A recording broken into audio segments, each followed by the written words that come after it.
Bismillahirrahmanirrahim. Assalamualaikum warahmatullahi wabarakatuh. Waalaikumsalam warahmatullahi Jadi saya perlu ulangi sebentar ya, berkenaan dengan kelompok Hanifiyah kemarin ya, dan fenomena tahannuts untuk memunculkan kembali ingatan kita ya, pelajaran lama, bahwa yang kita maksud dengan kelompok Hanifiyah ini adalah sekelompok orang yang tinggal di Jazirah Arab ya, terutama di Mekah, di mana mereka ini adalah orang-orang yang masih berpegang teguh kepada ajaran Nabi Ibrahim alaihissalam ya. Mungkin sebagian ada yang bertanya kenapa ajaran Nabi Ibrahim justru yang mereka pegang, bukankah Rasul terakhir itu adalah Nabi Isa, tapi kenapa mereka berpegang teguh atau masih mengamalkan ajaran Nabi Ibrahim yang jauh di atasnya, padahal mestinya mereka mengamalkan syariatnya Nabi Isa alaihissalam, Rasul yang terakhir ya, sebelum Nabi Muhammad. Maka jawabannya adalah sebagaimana yang telah kita pahami, bahwa perbedaan antara Nabi Muhammad dengan nabi-nabi sebelum beliau itu diantaranya adalah kalau Nabi Muhammad, beliau diutus untuk seluruh umat. Nabi Muhammad itu diutus untuk seluruh umat. Nah, sementara nabi-nabi sebelum beliau hanya diutus untuk umat tertentu. Artinya tidak semua umat. Sebagaimana Nabi Muhammad tadi. Nah, itu diantara perbedaan Nabi Muhammad dengan nabi-nabi sebelum beliau. Nah, maka berkenaan dengan Nabi Isa ini ya, beliau juga diutus hanya untuk satu umat, yaitu umat Bani Israel. Jadi Nabi Isa, sekali lagi ya, maksud saya Nabi Isa, beliau diutus untuk Bani Israel. Artinya orang yang tinggal di Jazirah Arab tidak masuk dalam umat yang menjadi objek dakwahnya Nabi Isa. Karena Bani Israel tidak tinggal di Jazirah Arab, secara khusus di Mekah. Nah, itu dia jawabannya. Jawaban kenapa penduduk Mekah, terutama yang masuk dalam kelompok Hanifiyah tadi ini, masih berpegang teguh kepada ajaran Nabi Ibrahim, bukan kepada ajaran Nabi Isa. Ya, jawabannya sekali lagi adalah karena Nabi Isa diutus untuk satu umat, sebagaimana nabi-nabi yang lain. Umat yang dimaksud di sini adalah Bani Israel. Dan Bani Israel itu tidak bermukim di Jazirah Arab, secara khusus di Mekah. Jadi di mana Bani Israel? Di Palestina. Ya, di Palestina. Jadi Bani Israel di Palestina.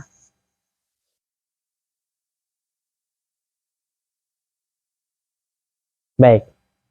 Lalu kenapa harus Nabi Ibrahim?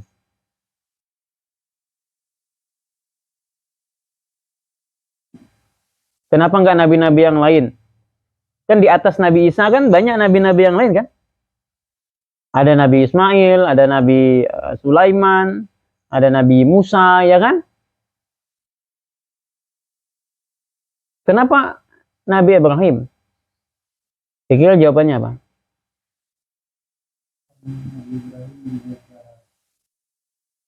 Karena Nabi Ibrahim pernah menginjakkan kaki di Jazirah Arab. Artinya dakwah beliau sampai ke Jazirah Arab. Dakwahnya Nabi Ibrahim sampai ke Jazirah Arab. Artinya beliau pernah bersentuhan dengan Jazirah Arab. Yang kita ketahui tentu saja ketika beliau menghantarkan istri beliau dan anak beliau Ismail alaihissalam ya di Jazirah Arab, tepatnya di Mekah. Itu artinya dakwah Nabi Ibrahim pernah sampai ke Jazirah Arab. Hanya penduduk Jazirah Arab kalau begitu pernah bersentuhan dengan dakwahnya Nabi Ibrahim, pernah menerima dakwahnya Nabi Ibrahim.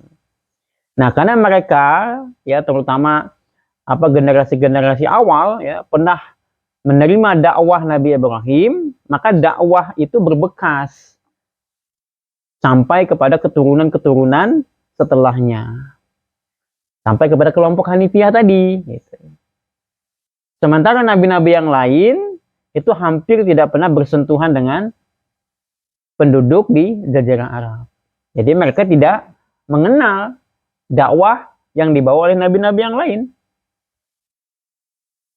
Nah, jadi kurang lebih itu ya alasan kenapa penduduk Mekah ya tidak mengikuti syariatnya Nabi Isa alaihissalam ya, meskipun Nabi Isa adalah rasul terakhir sebelum Nabi Muhammad, dan kenapa pilihannya jatuh kepada Nabi Ibrahim bukan kepada nabi-nabi yang lain ya. Setidaknya itu jawabannya ya. Nah, ini kelompok Hanifiyah ya.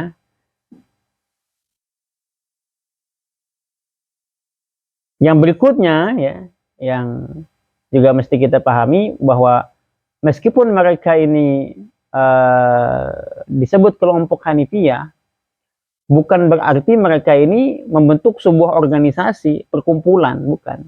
Karena kelompok itu kan identik dengan perkumpulan kan. Orang yang idenya sama, kegelisahannya sama, lalu membentuk sebuah organisasi, kelompok gitu, atau geng, teman nongkrong. Tidak ya. Jadi mereka ini meskipun disebut sebagai kelompok Hanifiyah, bukan berarti mereka itu membentuk sebuah perhimpunan, bukan. Bisa jadi mereka ini tidak saling mengenal sebetulnya. Walaupun mereka sesama orang yang berpegang teguh kepada ajaran Nabi Ibrahim ya, kepada ajaran Nabi Ibrahim, sama-sama berpegang teguh, tapi bisa jadi mereka itu sebetulnya tidak saling kenal. Tidak tahu bahwa orang di hadapannya ini juga mengikuti ajaran Nabi Ibrahim. Tidak tahu gitu. Jadi saling tidak mengetahui, saling tidak mengenal. Ya. Nah, itu hal kedua yang patut kita jadikan sebagai catatan dalam hal ini ya, berkenan dengan kelompok Hanifiyah. Yang ketiga ya, jangan lupa juga bahwa meskipun kelompok Hanifiyah ini menentang budaya masyarakat Arab, terutama penduduk Mekah ya. Yang saya maksud budaya di sini tentu saja adalah budaya jahiliyah ya. Meskipun mereka menentang budaya jahiliyah, tidak ikut-ikutan budaya jahiliyah seperti menyembah patung ya, kemudian mengundi nasib dengan anak panah misalkan ya. Jadi mereka tidak melibatkan diri dalam praktek-praktek jahiliyah itu, tapi mereka tidak dianggap sebagai sebuah gangguan. Meskipun mereka menolak budaya masyarakat Mekah, tapi oleh petinggi-petinggi Mekah, oleh kalangan elit Mekah, mereka tidak dianggap sebagai sebuah ancaman. Sehingga keberadaan mereka itu dibiarkan saja, tidak diganggu ya.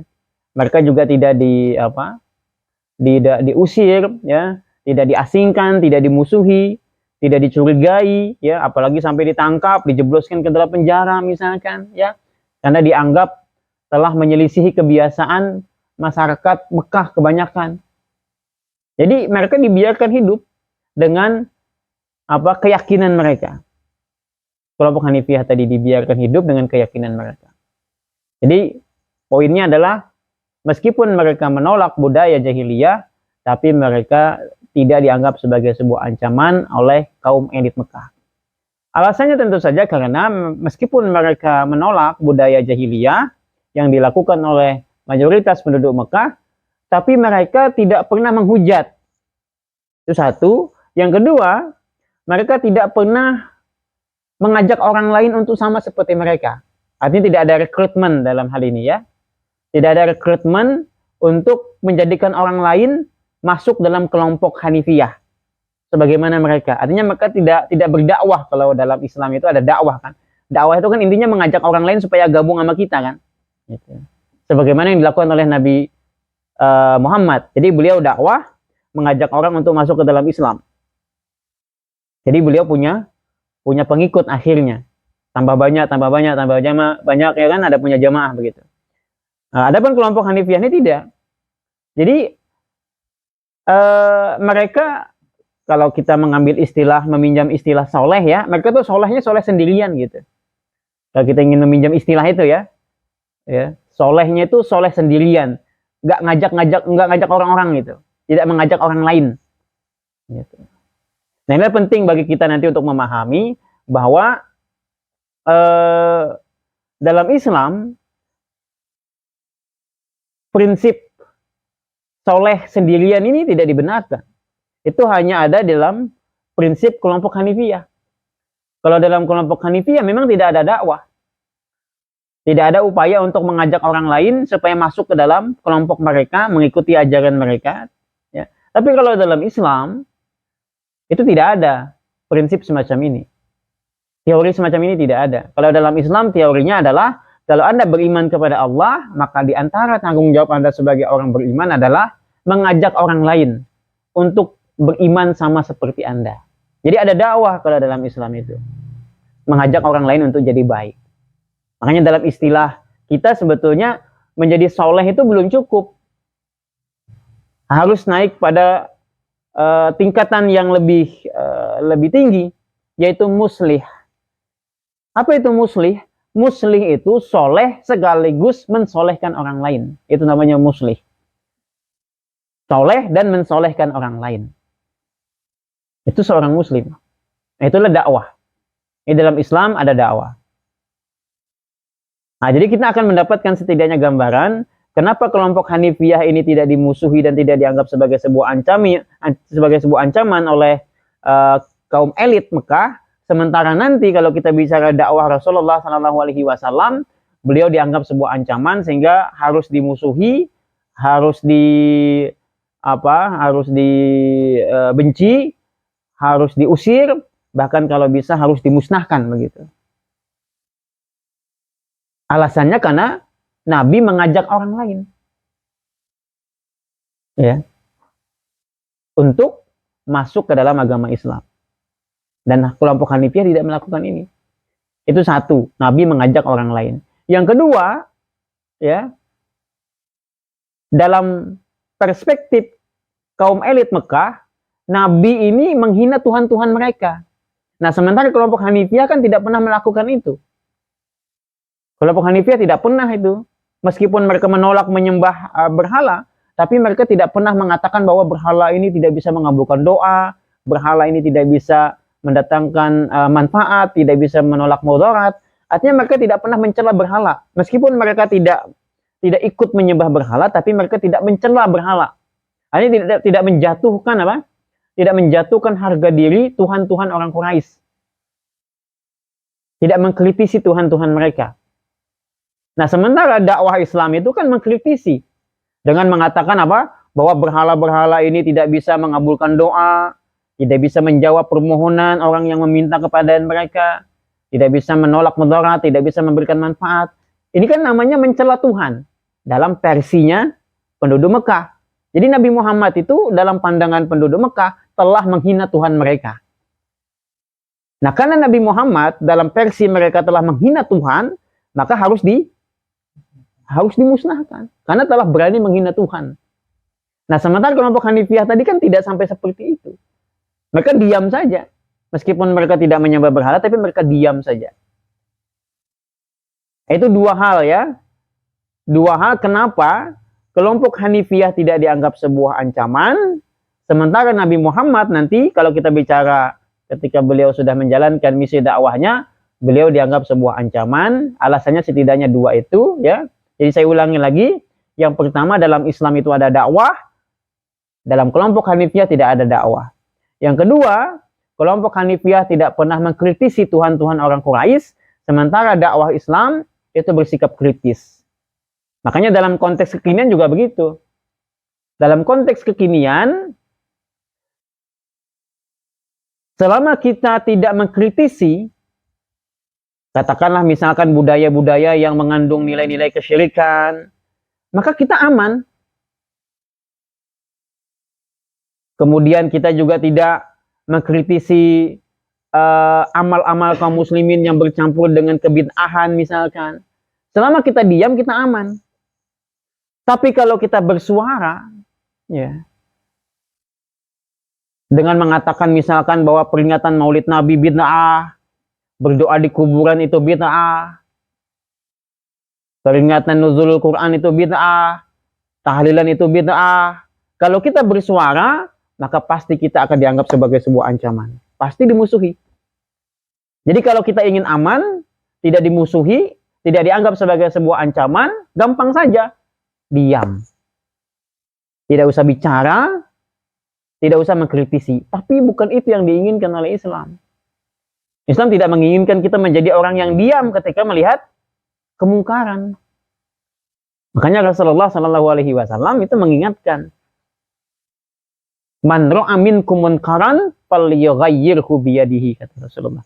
Barang siapa di antara kalian yang melihat kemungkaran, falyughayyirhu biyadihi, maka cegahlah atau rubahlah kemungkaran itu dengan tangan. Jadi Nabi meminta kita untuk mencegah kemungkaran dengan tangan kita.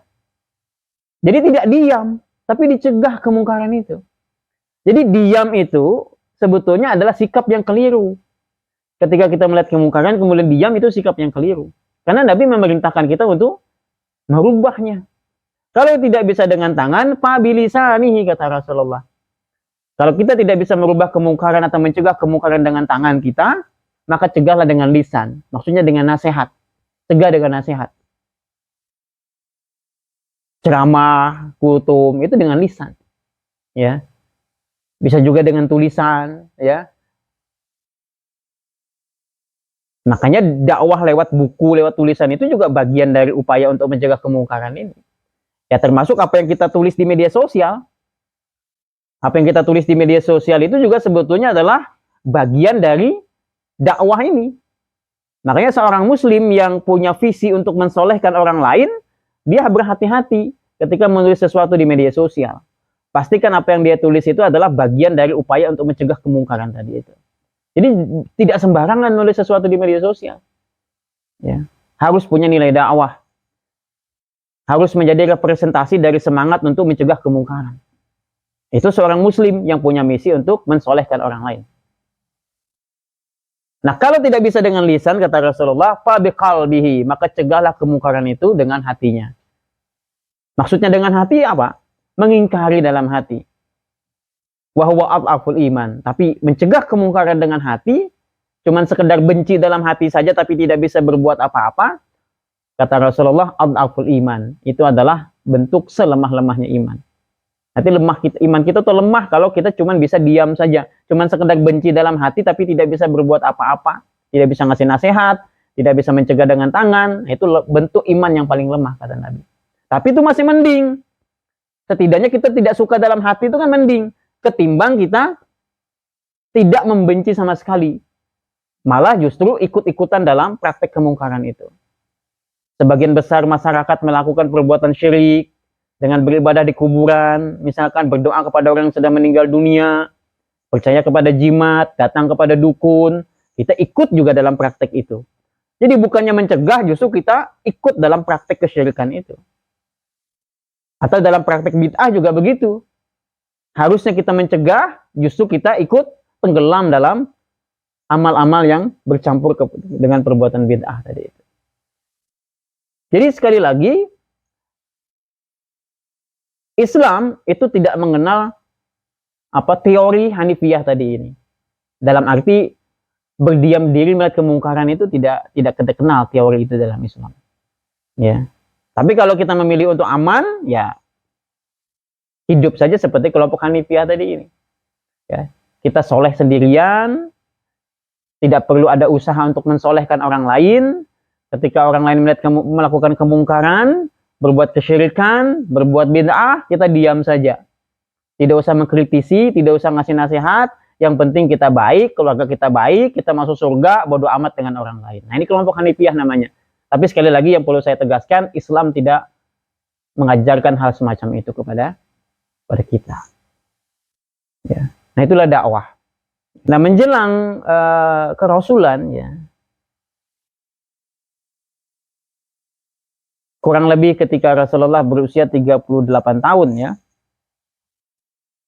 Sebetulnya dari usia 37 ya, sebetulnya 37, 38, 39. Artinya menjelang kenabian, ya.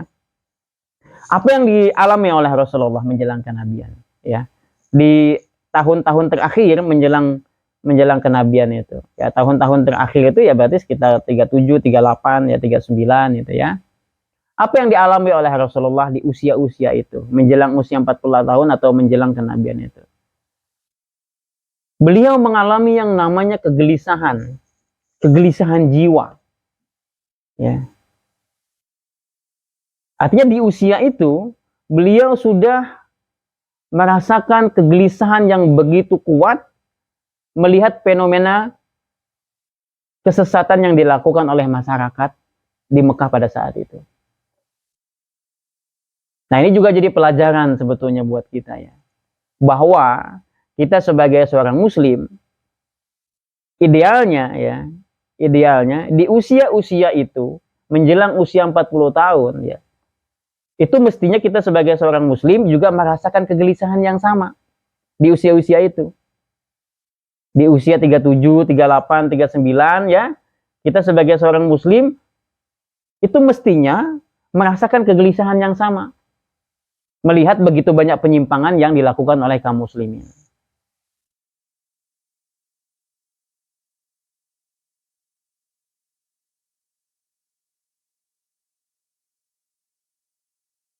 Dan itu usia-usia di mana kita akan memasuki usia matang.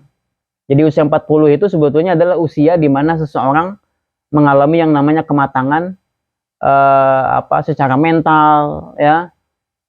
Itu usia 40 tahun. Gitu. Nah, menjelang usia 40 tahun itu adalah proses atau masa di mana seseorang mulai merasakan kematangan itu. Ya. Kematangan jiwa, kematangan mental, kepribadian, itu usia 40 tahun gitu. Nah, salah satu indikator bahwa seseorang itu sudah matang secara kejiwaan, ya, salah satu indikatornya adalah ketika dia sudah merasakan yang namanya kegelisahan dan kepedulian atas apa yang menimpa kaum muslimin. Itu indikator bahwa seseorang sudah matang. Atau kalau kalimatnya kita balik, kalau usia kita sudah menjelang 40 tahun, bahkan sudah menginjak usia 40 tahun, tapi sama sekali tidak punya kepedulian kepada kaum muslimin, apatis dengan apa yang menimpa kaum muslimin, tidak merasakan kegelisahan, melihat begitu banyak fenomena penyimpangan yang dilakukan oleh kaum muslimin, itu artinya kita belum matang secara mental. Meskipun usia kita sudah 40 tahun. Jadi, sekali lagi indikator kematangan itu adalah ketika kita memiliki kepedulian kepada orang lain, terutama kepada urusan kaum muslimin. Nah, nanti kalian lihat saja, kalau misalkan kalian usia menjelang 40 tahun, ternyata sama sekali kosong dari yang namanya kepedulian terhadap urusan kaum muslimin, apatis dengan keadaan kaum muslimin, tidak ada keinginan untuk berdakwah, diam saja melihat kemungkaran, tidak ada semangat untuk mengajak kaum muslimin beriman kepada Allah dengan iman yang benar, berarti kalian belum matang secara mental dan secara akidah tentu saja juga. Meskipun usia sudah 40 tahun. Ini saya rasa pelajaran mahal dan nilai mahal yang bisa kita garis bawahi dari peristiwa menjelang kerasulan. Baik, sementara itu saya rasa, ya, kita lanjutkan pekan depan. Allahu a'lam bishawab. Subhanakallahumma wa bihamdik, asyhadu an la ilaha illa anta, astaghfiruka wa atubu ilaik. Assalamualaikum warahmatullahi wabarakatuh.